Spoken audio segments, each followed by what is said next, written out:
ప్రేమించి పాపము ద్వేషించి యేసు ప్రభు నీకు వందనం.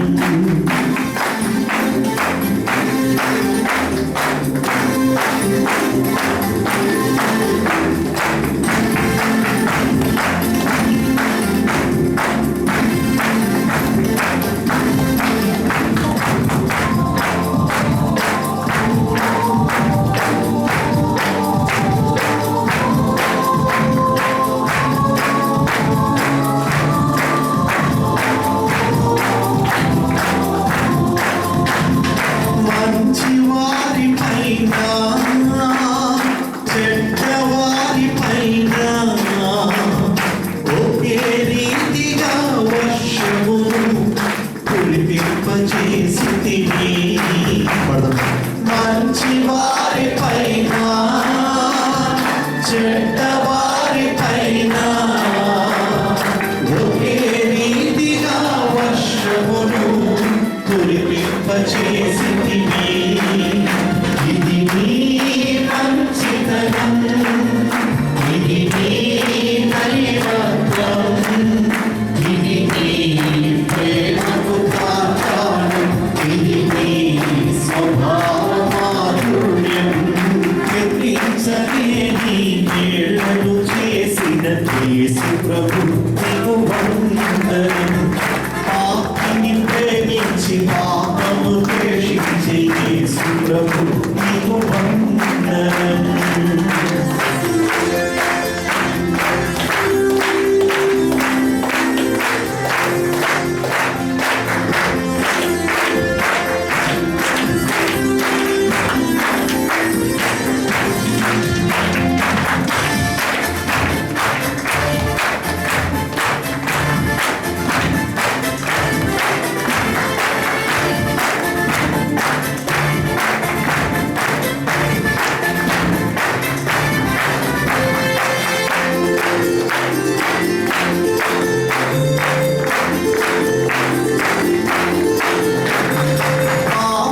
స్త్రీని చూచి అమ్మాని పిలచి ఇకను పాపము చేయకని చెరవిడిపించితివి.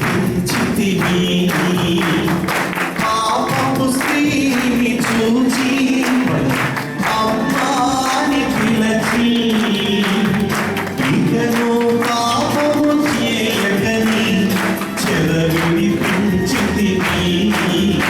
ఇది నీ మంచితనం, ఇది నీ దైవత్వం, ఇది నీ ప్రేమకు కారణం, ఇది నీ స్వభావ మాధుర్యం.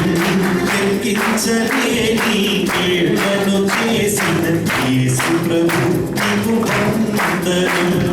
పాపిని ప్రేమించి పాపము ద్వేషించి యేసు ప్రభు నీకు వందనం.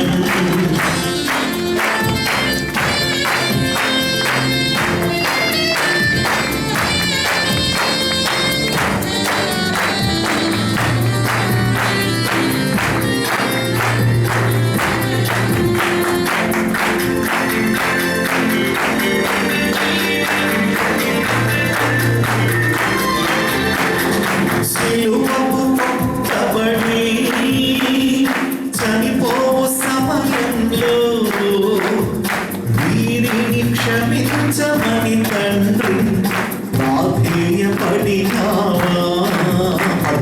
సిలువకు కొట్టబడి చనిపోవు సమయంలో వీరిని క్షమించమని తండ్రి ప్రాధేయపడినావా.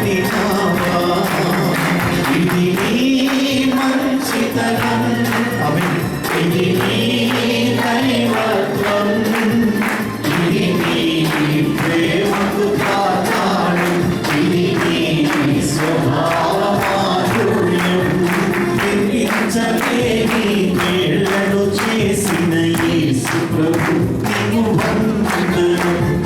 పాపిని ప్రేమించి పాపము ద్వేషించి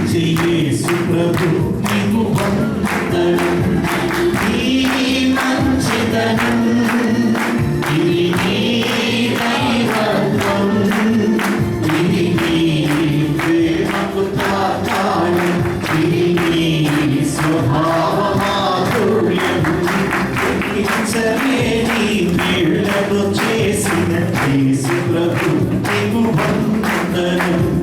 పాపిని ప్రేమించి పాపము ద్వేషించి యేసు ప్రభు నీకు వందనం. హల్లెలూయా. దేవుడు నాకు ఒక్క మేలు కూడా చేయలేదు అన్న వాళ్ళు ఎవరైనా ఉన్నారు ఇక్కడ?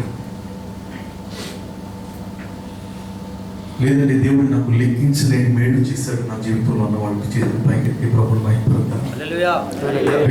స్తోత్రం చెప్తాం. హల్లెలూయా, హల్లెలూయా. ఆయన పాపిని ప్రేమించి పాపాన్ని ద్వేషించే మంచి దేవుడు. మన దేశీయ వేదాంతం చెప్పే మాట ఏంటంటే దుష్ట శిక్షణ శిష్ట రక్షణ. దుష్టుని శిక్షించాలి, మంచి వాళ్ళని రక్షించాలి. కానీ యేసయ్య యొక్క ప్రేమతత్వం ఆయన చెప్పిన మాటల్లో మనం ఏంటి? నేను నీతిమంతులను పిలువ రాలేదు కానీ పాపులని పిలువవచ్చులే. ఆరోగ్యవంతులకు వైద్యుడు అక్కర్లేదు కానీ రోగులకి వైద్యుడు అవసరం. నేను వచ్చింది ఎవరి కోసం అంటే నేను రోగుల కోసం వచ్చాను, నేను పాపుల కోసం వచ్చాను. పాపుల కోసం వచ్చినటువంటి ఒకే ఒక దేవుడు యేసుక్రీస్తు ప్రభువారు. చప్పట్లు ప్రభు.